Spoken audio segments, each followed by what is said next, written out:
We are going to continue with our media availabilities here in advance of Sunday's Can-Am 500 at Phoenix Raceway. We are now joined by Dale Earnhardt Jr., driver of the number 88 Nationwide Chevrolet. But before we get started with media questions, we're going to turn it over to Brian Sperber, the president here at Phoenix Raceway, who has a couple special surprises for Dale. Thank you, Steph. Well, this is a bittersweet moment for us. We've got Dale Earnhardt Jr. here, of course, has won 3 times at Phoenix Raceway, making his last race here with us. So it's a bittersweet day, and Dale's meant so much to our sport, but particularly here at Phoenix. And so our fans are really going to be rooting for him and hope to have a big send-off on Sunday. Maybe see him in victory lane, which would be great. But before we get to that, we've got a couple of presentations for Dale. One which I'm really excited about, I hope you're going to be excited about, is courtesy of Twitter. Oh, my. I don't know if you remember this, Yes. but Dale tweeted out best pickles he's ever had, Phoenix, Arizona. Well, it turns out that the best pickles on the planet are made right here at Phoenix. And with us, we have Dave Orn, who's the business development manager, and Cutter Pleasant, who's the brine master. Well, by the way, what a great title. Yeah. From Mrs. Klein's, and right here in Phoenix. So Dave, Cutter, can raise your, thank you guys. And we went to them and we said, hey, could you make up a special batch of pickles? And they said, absolutely, in honor of Dale. And we had them made up. This is called Dill Junior Pickles. And we got a special batch here that we're going to send you with. And they're my favorite pickles, too, man. They're awesome. And I'm going to have the guys come up. We're going to do a quick photo. Sure. Hey, Dale. How you doing? Nice to meet you. How are you? Yep. What? Yeah. Hey, Everybody right here first. Big smile. Here we go, guys. Awesome. Now, everybody else. Okay, great. Thank you. Nope. Guys, I'm sorry. We got to get one more. We stage one more for everybody else. There you go. Oops, sorry. Okay. Sorry. You went there? Okay. Yep. You here? Yeah. Good.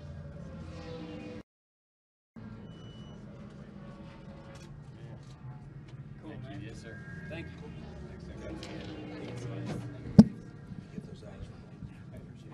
Yeah, Thank you.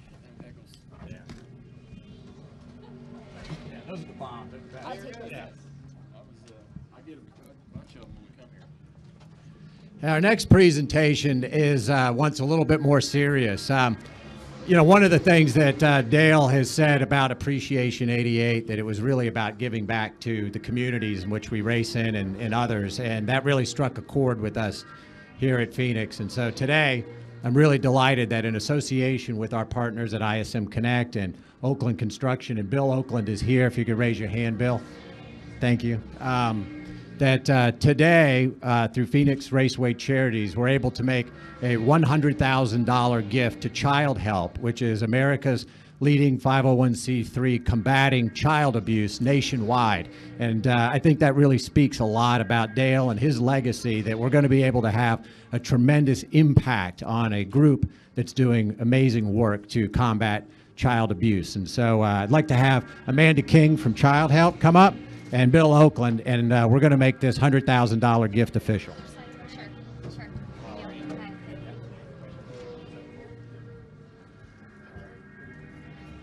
Okay, guys, hold it right up where I can see it. Everybody right here. Big smile. There we go. Now hold it up just a little bit more so I can see this. There you go. Right there. Got it. Okay, everybody else? Right? Okay. Everybody. Good.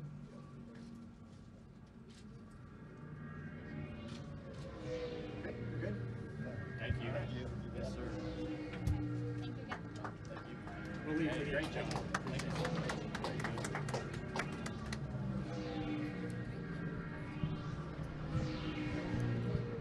Sure, yeah, that was, I really appreciate that.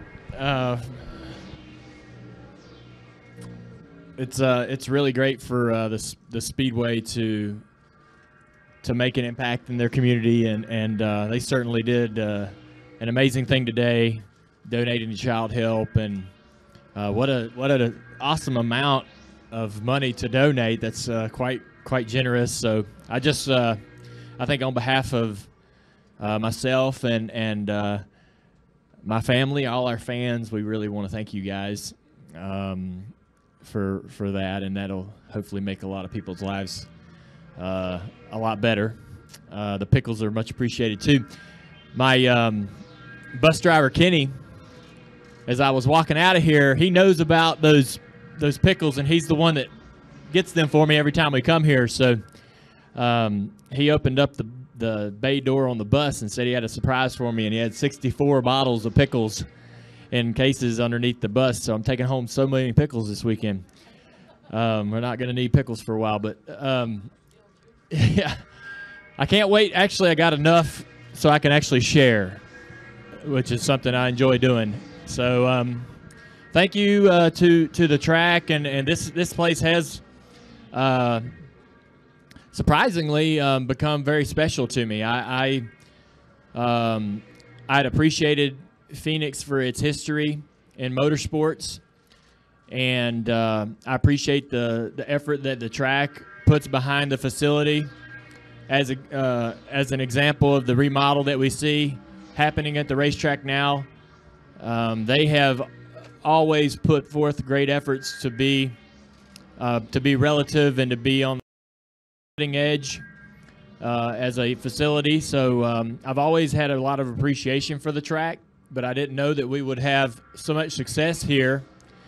So that certainly made this place very special to me, that we've won some races and had so much fun at this racetrack. So ever since we started winning here, I love the opportunity to come back and compete. I've enjoyed the reconfiguration that the track made several years ago, and you know, the area here is awesome. We love the weather. We never really have to ever worry about any rainouts, and when it does rain out, good things happen. So we on that rare chance. So again, yeah, thanks to the track, and I couldn't be, you know, couldn't be more appreciative of what you guys have done for our team over the years, and what will continue to be coming here as part of the NBC team. So it stays on the schedule, and I'm excited about that as well, to be able to come back out here and enjoy this track for many years to come. All right, we're going to open it up to questions. We'll start up here with Mike and then go to Bob and Jonathan.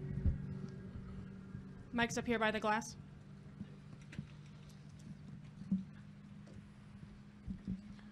Mike Embry, USA Today. Dale, Matt Kenseth apparently is mostly retiring without a fan tour or pickles or any of that. You raced against him for Rookie of the Year. How has your relationship with him evolved over the years? It's really kind of stayed the same.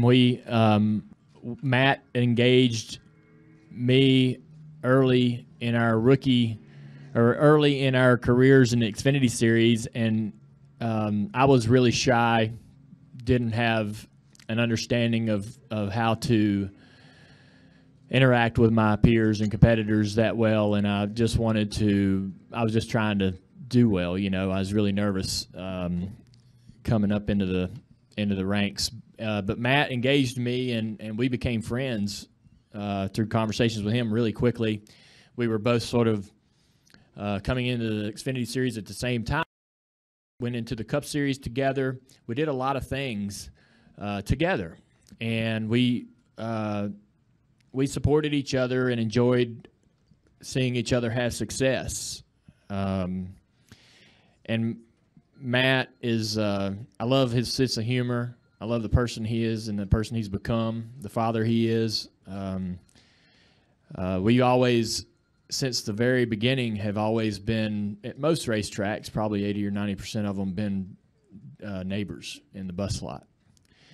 And so, you know, he's always had an influence on me as far as how I race or the person I want to be or become. And, you know, it's just been a great friendship. Even today, you know, this year we rode, you know, he rides and I ride, so we cycle a lot on Fridays together. And he jokes all the time when we found out about the news about our Amy's pregnancy. He joked that he was angry he didn't get a text from me before he read about it on the social media. So that's the kind of friend he is. You know, he expects to be one of those guys that you text when you had that kind of news, and I love that about Matt, and I love that he thinks that that's our friendship that we have, because that'll be with us long after we're done driving. And I hate to think that he's finished, knowing that he wants to continue to compete. I know that he wants to race and thinks, and I think he can obviously still be competitive, and I hope that he gets the opportunity that he wants to be able to continue. But it's going to make him, Homestead even more emotional, because we came in together, you know. Said that you no longer worry about living up to your dad's expectations, that you have to live up to your dad, and that you're comfortable in your own skin. I'm curious, when did you start feeling that way? I don't know. You know, I don't really know that. I read something on Twitter the other day. He said he's always lived under Dad's shadow, and that's not such a bad thing. And I don't know that you're always out from under it, but it never it didn't always compared to him and compared to his success, the person he was. People either liked I was different or didn't like I was different, wanted me to be just like him, whatever, it was often in conversation or part of the topic of conversation in articles and so forth. But I really don't know when that started to happen, and I guess it's happening now. I'm going to go do something else after I'm done driving, and hopefully I'm just as proud of my accomplishments in the booth as I am on the racetrack. I would love for that career to be, a success, and that would definitely be out from under his shadow, but it's not something I really put a lot of thought into, or I just miss him so bad, and wish he were here today to see all this happening. So I don't know.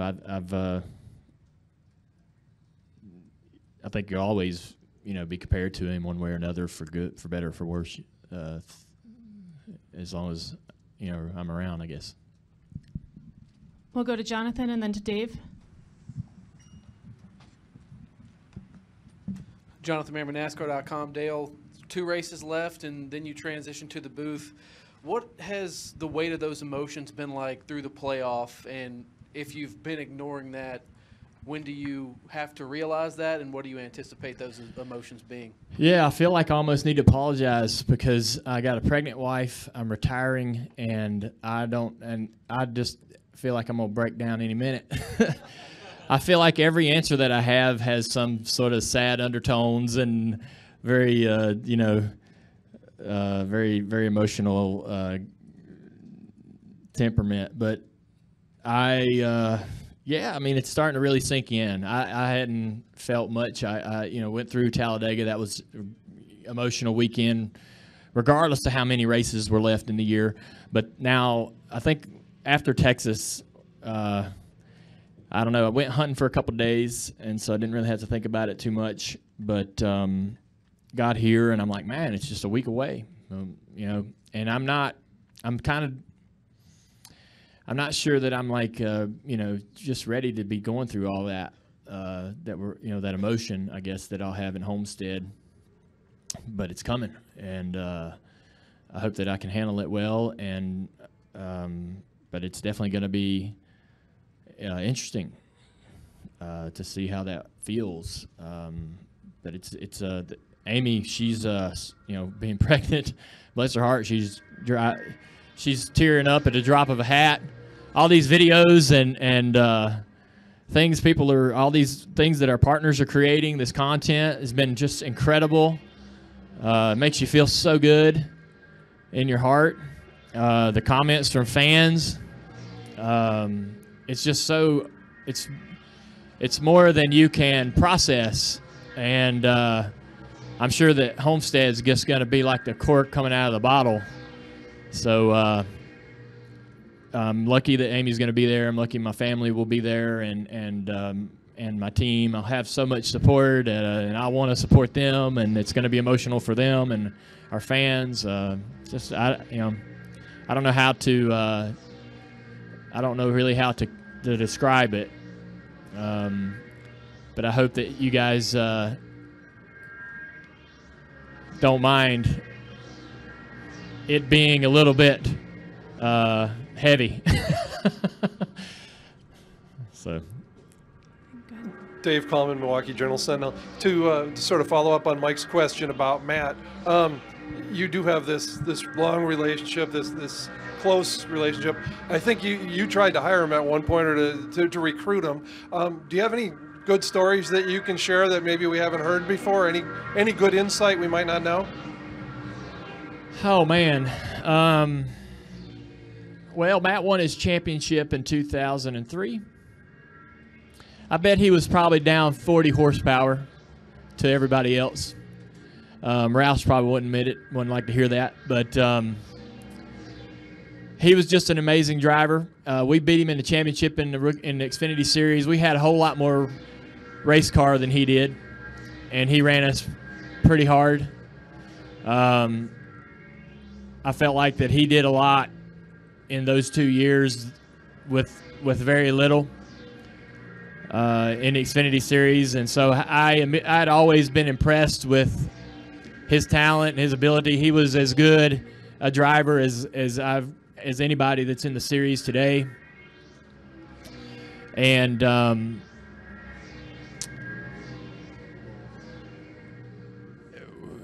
we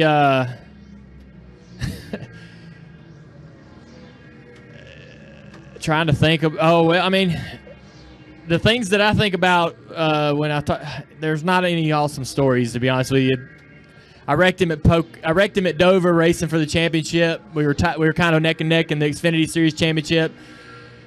He'd been leading all day, and we had a restart, and I had a shot at trying to get the lead from him, and got loose off of 2 and took us both out.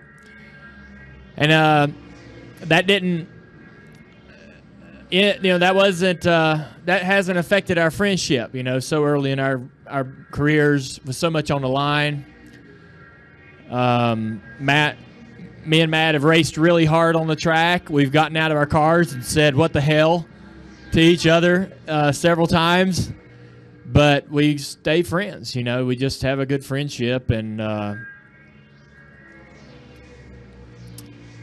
one funny thing that we talk about. We were getting our picture made for the cover of the ESPN magazine back when we were coming into the Cup Series.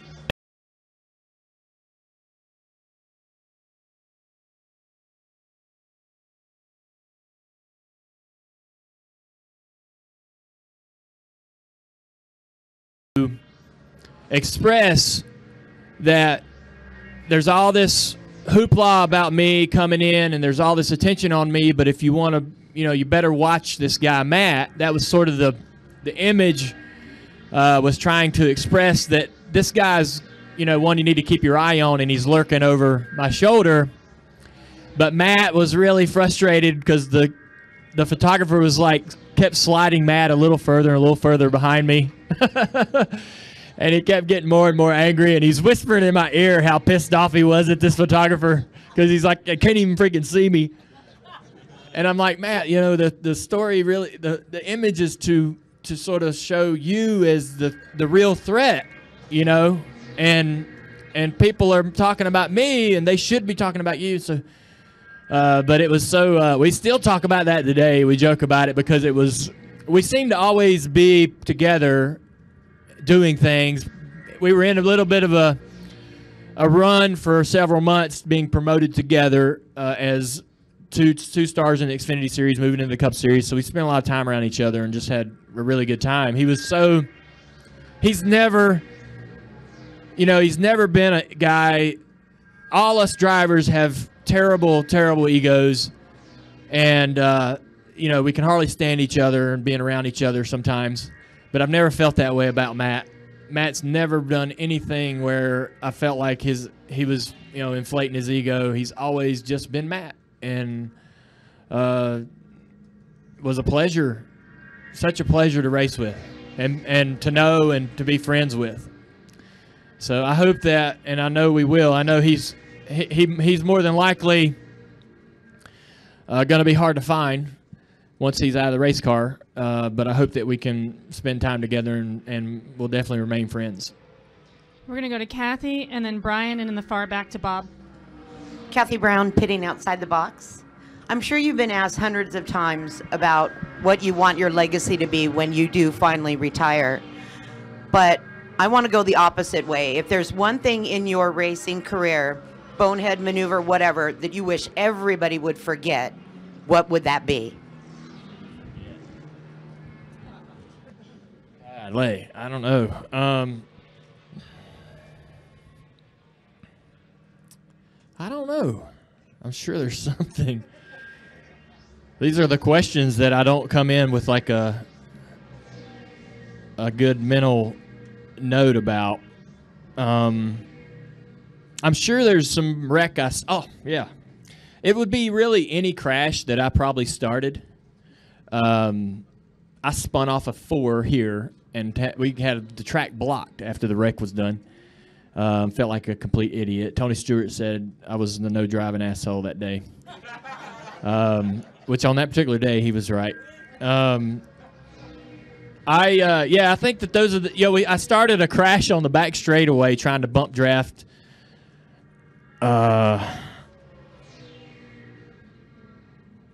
to bump draft Marcus Ambrose in a test. We're testing, and it's in January, and everybody's cars are brand new. Everybody's testing their brand new Speedway car, and I started a crash on the back straightaway. And I'm like, oh, my bad. You know, you go in the garage, and you're like, man, I just want to go hide in the trailer. Everybody's tore up cars are coming in. All the crews are all pissed off. I mean, those are some of the worst moments as a driver, some of the most embarrassing moments. And so anytime you do anything like that, you hope people have short memories. Go to Brian. Brian West, NBC. Has it sunk in that retirement's a week and a half away? And what are you most looking forward to about being a broadcaster? Yeah, I think the retirement's definitely creeping in. The weight of all that coming in a few days is definitely speeding up fast, and my feelings are coming to the surface about it. What am I looking forward to most? I think, man, it's hard. It's hard not to admit this, but to work with Steve. You know, I think that, I remember how awesome it was to work with him. And when we worked together, we spent a lot more time together around each other at home and around each other's families. And I love the guy. You know, he's like one of my best friends and somebody that I just think the world of. And so to be able to have the opportunity to have his ear about this whole process and be like, hey, what's next? What do I need to prepare for? And having him on your side again, and having that opportunity to work with him is going to be just so. It'll be so helpful. It's gonna be awesome, fun, but I think it'll be just as helpful as he was as a crew chief. He's very good at encouraging me, and he just knows how to get the best out of me. And I think he'll be able to do the same thing in the booth. So I'm really looking forward to that. And I'm sure there's other things that I have no idea about that are going to be really awesome about it that I'm just clueless about. So because I'm so green and have no idea what I've got myself into. We'll go to Bob and then Jeff. Can you just talk about Alex Bowman and what advice you're giving him as he steps from subpar into real good equipment? Yeah, I think the one thing that I told Alex about is, Alex,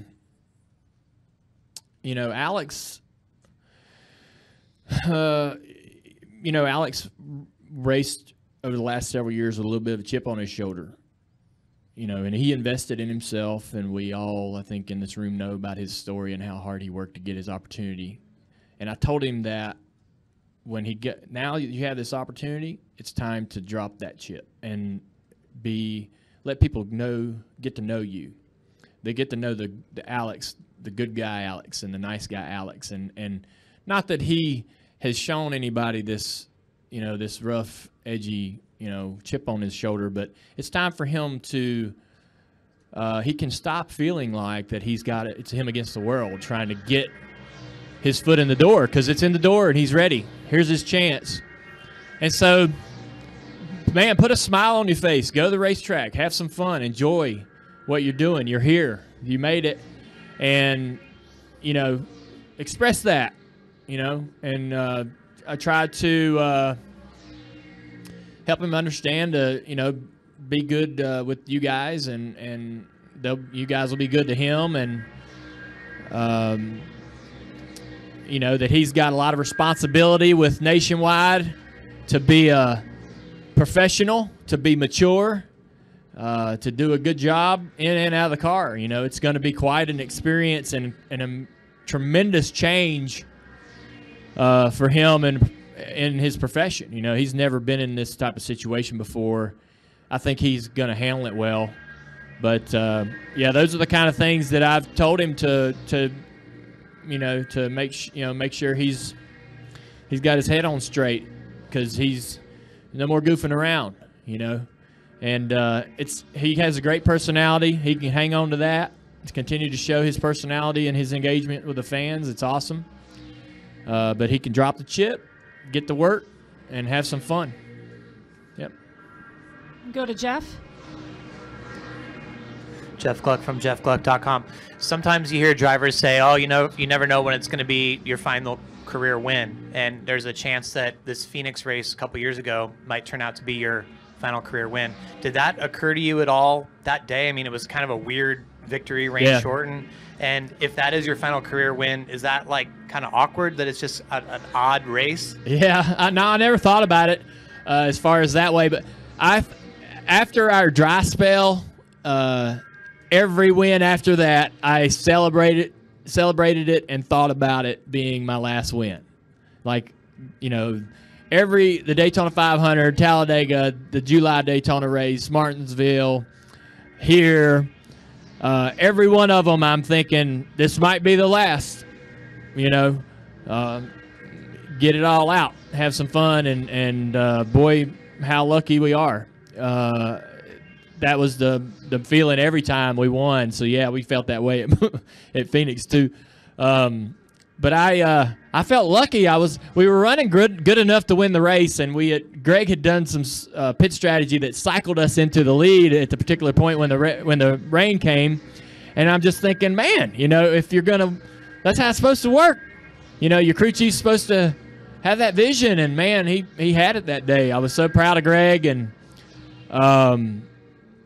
I felt lucky. I'm like, man, if you're going to back, it's great to back into them every once in a while, or luck into them every once in a while. And I've been on the other end of that, where you feel like you should have won the race and don't for some odd reason.